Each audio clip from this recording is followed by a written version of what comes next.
Bonjour à tous et bienvenue pour un nouvel épisode de Débris sans filet. Vous vous retrouvez ici avec uniquement moi, Jocelyn Breton, pour vous débriefer de cette semaine tout simplement extraordinaire, extrêmement intense sur le terrain et même aussi un peu à côté comme on le verra, avec tout d'abord les demi-finales retour des compétitions européennes et notamment de la Ligue des Champions qui ont eu lieu, avec le Paris Saint-Germain, le dernier club engagé qui a affronté le Bayern à Munich, et un match qui, malgré le score 1-1, a été extrêmement beau à voir. Franchement, c'était un match, ok, il y a eu que 2 buts, mais il y a eu 15 frappes à 18, donc beaucoup de frappes cadrées. On a Manuel Neuer qui fait 6 arrêts, Safonov qui en a fait 5, de très beaux arrêts de chaque côté, mais surtout ce qu'il faut retenir, c'est que Paris du coup s'est qualifié grâce à leur victoire à domicile au match aller. Mais aussi, ce qui est à retenir, ce qui fait beaucoup parler dans ce match, c'est les occasions un petit peu litigieuses qui vont peut-être aider justement Paris à se qualifier. On parle notamment, quand on voit ça, des 2 mains qu'il y a eu dans la surface en première mi-temps. La première de Nuno Mendes qui contre une frappe, et la deuxième de, je crois, João Neves qui se prend un dégagement dans la main. Les deux, celle de João Neves, elle a fait beaucoup parler parce que certes la main était très décollée, mais il y a une loi de l'IFAB qui dit que si un joueur touche le ballon de la main sur un dégagement d'un coéquipier qui était à proximité, il peut pas y avoir faute. Mais après, voilà, tout ça vient aussi dans la notion de proximité. Et donc cette interprétation de l'arbitre, parce que moi je suis désolé, mais Neves il est à quoi, 5-6 mètres, même plus. Pour moi c'est pas de la proximité, ça je suis désolé. Il a le temps d'avoir venir, la main est vraiment décollée. Pour moi c'est très litigieux que l'arbitre ait pas sifflé, mais surtout le plus litigieux c'est sur la main de Nuno Mendes qui va contrer une frappe de la main. Il y avait déjà un jaune, et pour le coup ça c'est l'action qui aurait vraiment pu changer le match, parce que ça pour le coup elle était bien décollée. L'arbitre pour moi il avait aucune excuse de pas siffler. Je crois il siffle, si je me souviens bien, une main pour un joueur du Bayern juste avant sur l'action, alors qu'il y a clairement pas main. Et c'est aussi litigieux parce que on voit sur le match aller le penalty du PSG sur une main d'un joueur munichois, il était vraiment minime. La main, c'était compliqué à siffler parce que il y avait le rebond sur la cuisse avant, donc voilà, c'est toujours dur à siffler ça. Et quand on voit quelque chose aussi dur à siffler qui a été sifflé pour Paris, et 2 pénaux qui sont bien plus évidents qui n'ont pas été sifflés pour le Bayern, dont un donc en plus, comme Mendes avait déjà un jaune, comme je l'ai dit, ça lui aurait fait 2e jaune très probablement, donc ça aurait vraiment changé tout le match. Là on parle de, tu vas à la mi-temps à 1-0, 11 contre 11 pour ton adversaire, ou tu vas à la mi-temps à 1-1 et t'es à 11 contre 10 pour le Bayern. C'est ça aussi qui fait énormément grincer et qui fait énormément débattre. Moi honnêtement, pour moi le carton rouge, le péno, il y était.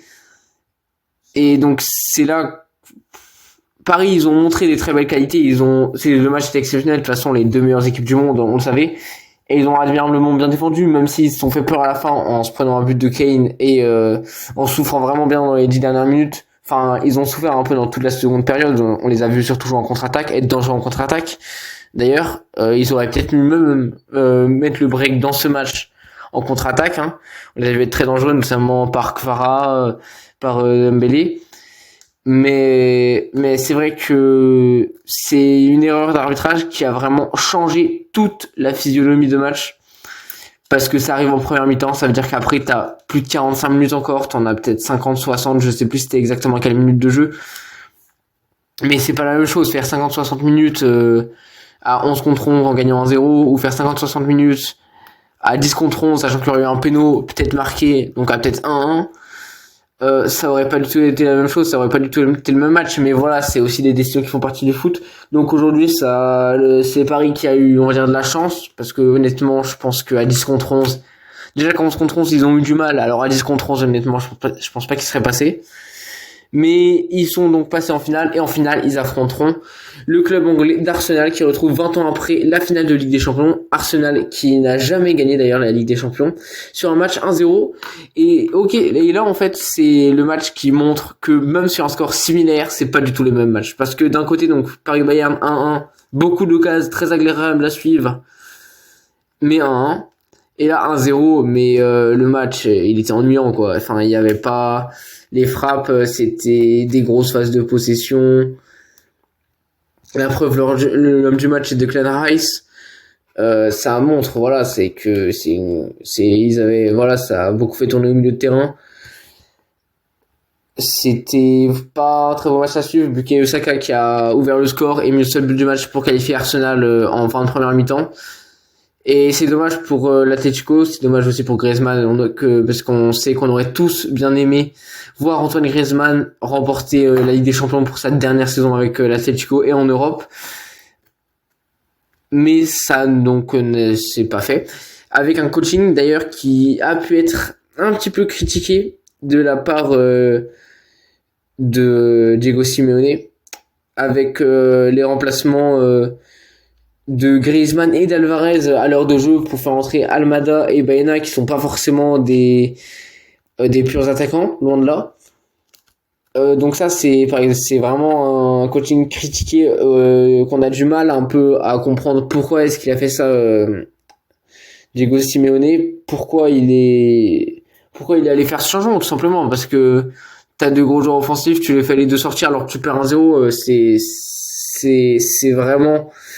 Après, je suis pas coach, mais je vois pas honnêtement pourquoi faire ça, pourquoi faire sortir deux attaquants.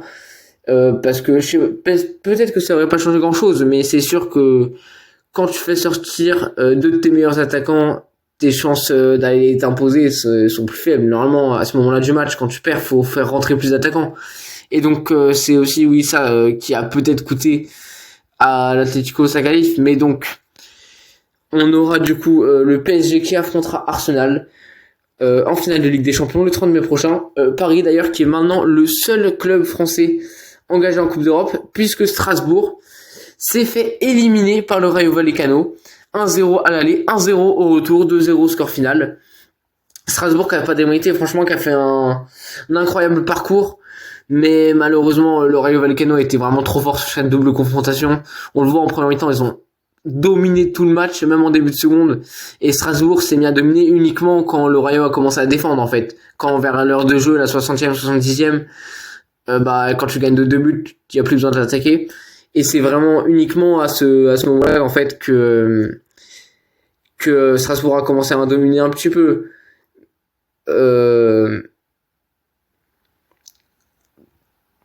Mais voilà, après aussi, ce qui, pourquoi pas, on aurait pu se dire, a empêché ou a coûté à Strasbourg.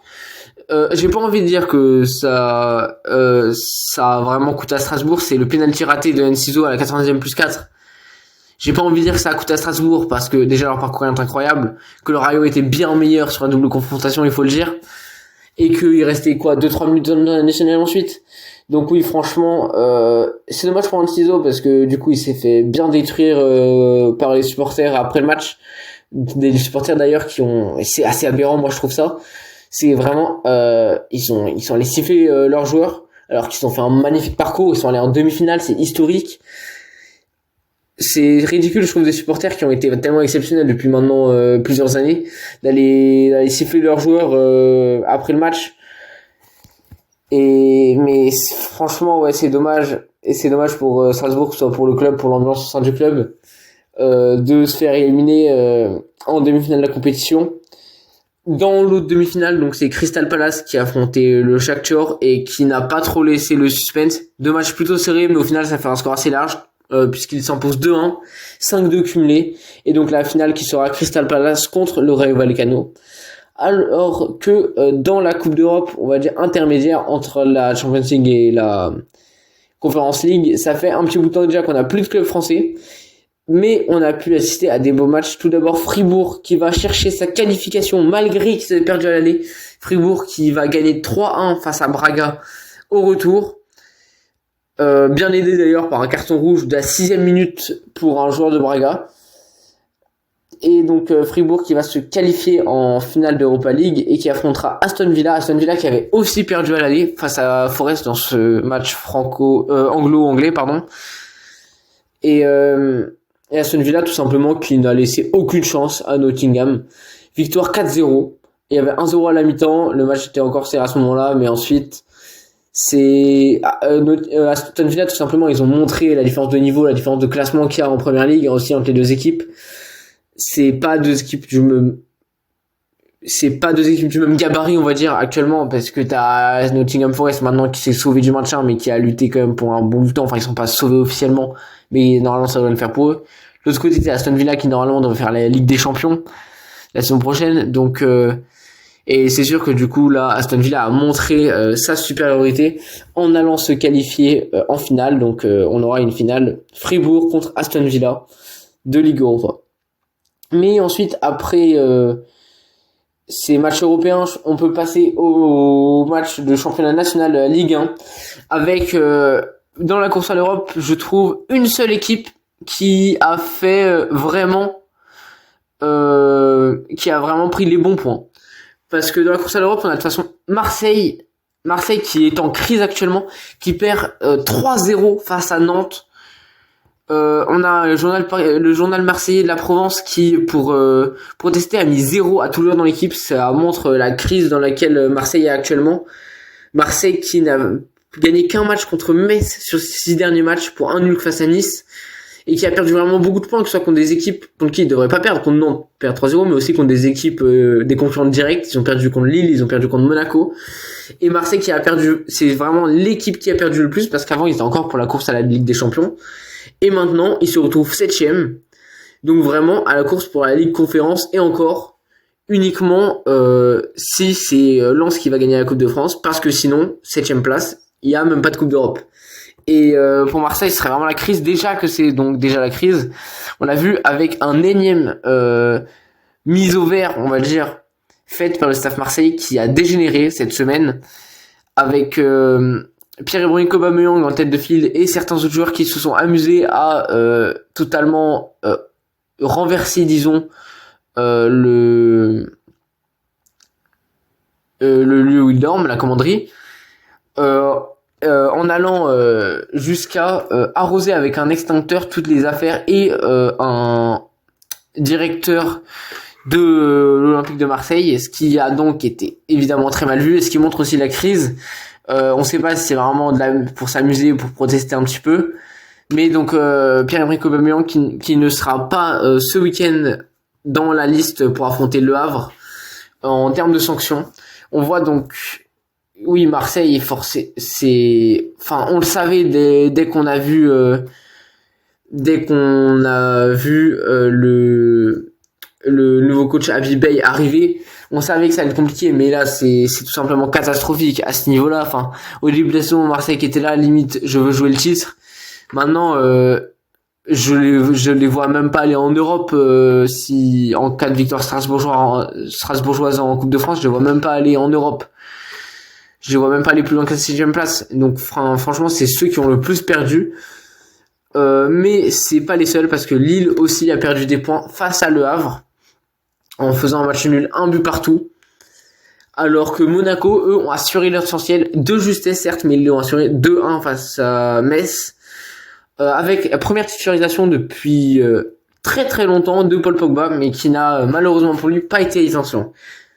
Mais le gros match de cette course à l'Europe, l'énorme match, le match capital, avec le seul club, donc je vous ai dit, il y en a que un pour moi qui a vraiment gagné des points là, enfin qui a vraiment gagné des points précieux, on va dire, parce qu'évidemment Lille en a gagné un, donc on peut dire qu'il en a perdu 2, mais Monaco aussi en a gagné 3.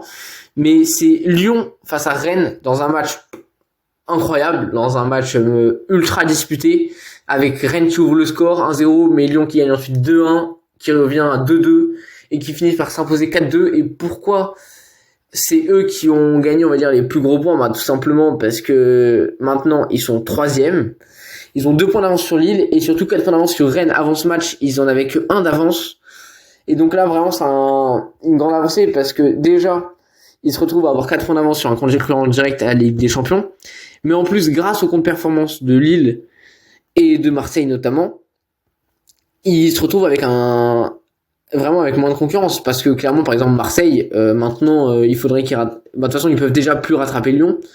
Lyon ne peut être plus rattrapé que par Monaco à la différence, mais j'aurais du mal à croire que Lyon perdrait. J'aurais du mal à croire que Monaco rattrapera Lyon quand même. Parce que certes, il reste 2 matchs, mais je pense quand même que Lyon pourra aller accrocher au moins un match nul. Et puis sinon, c'est Rennes qui a 4 points et Lille qui a 2 points. Donc, on voit quand même que la course est très serrée. Il n'y a pas le droit vraiment au faux pas. Lille, s'ils perdent un match de plus que Rennes, c'est la Ligue Europa. Pareil, Rennes, s'ils perdent un match, c'est la conférence, ou la Ligue Europa dépendant de la victoire de la Coupe de France. Mais c'est toujours plus confortable, disons, d'être sûr de disputer la Ligue Europa que de devoir prier à ne pas disputer la Conference League. Donc on voit que c'est très serré, il y a 2 points en chaque équipe entre la 3e et la 6e place, il y a qu'un point entre le 6e et le 7e. C'est très serré, et donc je pense, à mon sens, que Lyon a fait un grand pas vers la Ligue des Champions ce soir. Dans les autres matchs, on a le leader parisien qui a été tenu en échec à Lorient après avoir fait énormément tourner en vue de leur match face au Bayern. On a également Auxerre qui a gagné 3-1 face à Angers et qui y croit de plus en plus, parce que maintenant, avec seulement 3 points de retard face à Nice et 2 matchs restants, alors qu'on pensait au départ que c'était fini pour Auxerre, Nantes et Metz, c'est eux qui disputeront la place de barragiste, et ben au final non, parce que certes pour Nantes-Metz est déjà relégué, c'est aussi l'information donc de cette journée, en même temps que Monaco a gagné contre Metz, ça a relégué Metz en Ligue 2, ça on s'en doutait. Nantes aussi, on se doutait que ça allait être compliqué, mais Auxerre on les voyait plus barragistes, et là avec la méforme de Nice qui n'arrive plus à rien faire, Auxerre qui donc n'est pas fini, qui n'a que 3 points de retard et qui peut toujours croire au maintien direct sans passer par les barrages. Et donc ce sera vraiment dans le bas de tableau, sera vraiment, je pense, le gros à suivre, on va dire. Dans les derniers matchs, on a eu Brest qui a pris une leçon de football par Paris, Brest qui ne joue plus depuis qu'ils sont maintenus, et 4-0 pour Paris. C'est désespérant de voir une équipe comme ça, qui était sur 6 matchs consécutifs sans défaite, et une fois qu'ils ont eu leur maintien, qui sont maintenant sur 6 matchs consécutifs sans victoire. Surtout, c'est dommage quand tu vois qu'ils font 3-3 contre Lens, qui font aussi leur deuxième match nul, c'était contre Nantes, ok, un peu moins glorieux, mais surtout ils font match nul contre Lens, après ils perdent 4-0 contre le Paris FC, et ils avaient perdu 3-0 contre Auxerre. Franchement, c'est dommage de voir une équipe qui peut passer vraiment du tout au rien en si peu de temps. Et le dernier match, c'était Strasbourg qui a affronté Toulouse et qui a perdu 2-1. Eux aussi, donc, qui ont voulu faire tourner en vue de la Conference League. Malheureusement pour eux, ça n'a pas marché aussi bien que pour Paris. Mais donc, il leur restera encore, pour aller chercher une place en Coupe d'Europe la saison prochaine, la finale de la Coupe de France face à Lens, qui se déroulera durant la fin mai, qui se déroulera, je crois que la date n'a pas encore été dite. Ah non, c'est vrai, autant pour moi, je viens de me souvenir. Oui, c'est vrai, ce n'est pas Strasbourg. Donc Strasbourg qui ne fera pas de Coupe d'Europe la saison prochaine. C'est vrai que c'est Nice qui est en Coupe de France. Désolé, j'avais totalement oublié. Mais donc oui, donc Strasbourg pour eux, après cette défaite en Conference League, qui ne disputera pas de Coupe d'Europe la saison prochaine, et c'est bien dommage pour eux. Mais on peut donc passer aux autres championnats, avec tout d'abord la Liga, et un nouveau scandale en Liga, du côté du Real qui n'en finit plus de sa saison catastrophe, avec une bagarre qui a éclaté dans le vestiaire, de plus en plus de tensions révélées, une bagarre entre Tchouaméni et Valverde qui est allé à l'hôpital, qui a eu une commotion cérébrale suite à soi-disant un coup de poing. Il y a donc 2 versions, une version comme quoi il se serait battu, une autre comme quoi Federico Valverde se serait juste cogné contre une table. Mais ça montre, c'est encore un exemple de l'atmosphère vraiment tendue au Real, avec le coach Arbeloa qui n'a aucune autorité, avec les divisions qu'on connaît, avec Bellingham qui n'était pas pour l'arrivée d'Mbappé dès le départ et qui n'apprécie toujours pas Kylian Mbappé, avec c'est une nouvelle preuve qu'il y a beaucoup de choses à changer au Real. Et d'ailleurs c'est ce que compte faire les dirigeants durant l'été, il s'est laissé entendre qu'il voudrait vraiment tout changer, quitte à dégager des cadres. Et enfin, franchement, c'est ce qu'il faut faire. De toute façon, il faut changer quelque chose. Parce que, de toute façon, pour le Real, maintenant, voilà, c'est une saison blanche. Hein.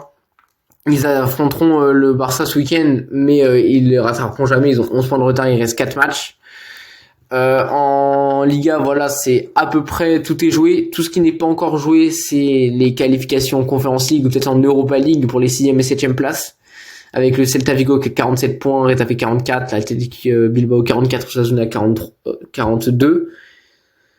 C'est tout ce qui est pas joué, mais sinon ça semble jouer, hein, avec le Barça qui a gagné contre Osasuna 2-1, le Real contre l'Espagnol 2-0, les gros clubs, hein, qui ont tenu leur rang. La Liga qui, franchement, cette saison n'est pas et n'a pas été le championnat le plus attractif en termes de classement resserré. Et ça n'a pas été les plus attractifs, au contraire de la Première Ligue, avec ce week-end une opposition indirecte entre Arsenal et City qui a viré à l'avantage d'Arsenal, puisque ces derniers ont gagné 3-0 face à Fulham, alors que Manchester City, malheureusement pour eux, a calé face à Everton avec un match nul 3 partout. Et même ils ont eu chaud, hein, parce qu'ils perdaient 3-1 à la 81e avec le but de Barry, mais ils sont revenus à 90e plus 7 grâce à Doku à 3 partout. Mais donc Manchester City qui perd du terrain, maintenant ils ont 5 points de retard, avec certes un match de retard, mais donc même en le gagnant, ils auraient toujours 2 points de retard sur le club de la capitale. Donc Arsenal, parce qu'il y a beaucoup de clubs de la capitale à Londres. Ensuite, c'est super serré toujours pour la course à l'Europe, avec Liverpool qui a perdu un peu de terrain en perdant 3-2 face à Manchester United, qui normalement devrait quand même avoir la Ligue des Champions, puisqu'on a un top 5. Oui, puisque 5 équipes anglaises disputeront la Coupe d'Europe grâce aux 2 places UEFA bonus distribuées pour les 2 meilleures équipes européennes de l'année. Et qui est donc logique pour l'Angleterre, qui a un représentant dans chaque finale de compétition européenne, avec Crystal Palace, Aston Villa et Arsenal. Donc pour Liverpool, normalement Ligue des Champions, ce serait bon, parce que ce qui est vraiment serré, c'est derrière avec Bournemouth 6ème 52 points, Brentford 7ème 51, Brighton 50 et Chelsea, Everton, Fulham qui en ont 48. Ça promet vraiment 3 derniers matchs de très très haut vol, avec Chelsea qui a encore perdu face à Nottingham Forest le week-end, alors que Bournemouth, eux, ont gagné contre Crystal Palace. On a également Brighton qui, quant à lui, a perdu contre Newcastle, qui a perdu un peu de terrain alors que Newcastle ne joue plus rien. Et de l'autre côté aussi, c'est également serré, parce que certes, on a Burnley et Wolverhampton qui sont relégués depuis un petit bout de temps déjà, avec 18 et 20 points, mais ce qui est vraiment serré, c'est la 3ème place, en partant du bas, la 18ème place, parce qu'il n'y a pas de barrage en Première Ligue. Et actuellement, c'est West Ham qui est 18ème avec 36 points, puisque Tottenham a réussi à gagner face à Aston Villa 2-1 ce week-end, alors que West Ham a perdu 3-0 face à Brentford. Et donc ça va être vraiment à suivre, parce que t'as Tottenham qui réussit à reprendre un peu de poil de la bête, qui réussit à regagner. Et à côté, t'as West Ham qui justement a vraiment du mal, comme depuis le début de la saison, mais ça va vraiment, être un gros combat entre les deux équipes. West Ham qui ira affronter Arsenal, donc ça sera vraiment pas facile pour eux ce week-end, alors que Tottenham, eux, ça va être un peu plus clément, puisqu'ils iront affronter Leeds. J'espère vous revoir, ou plutôt Tito espère vous retrouver la semaine prochaine, puisque c'est lui qui animera l'épisode de la semaine prochaine, avec notamment les championnats qui vont continuer de se décanter, mais surtout je vous conseille d'aller voir l'épisode de la semaine prochaine, puisque la liste de Didier Deschamps aura été publiée pour la Coupe du Monde. Au revoir à tous.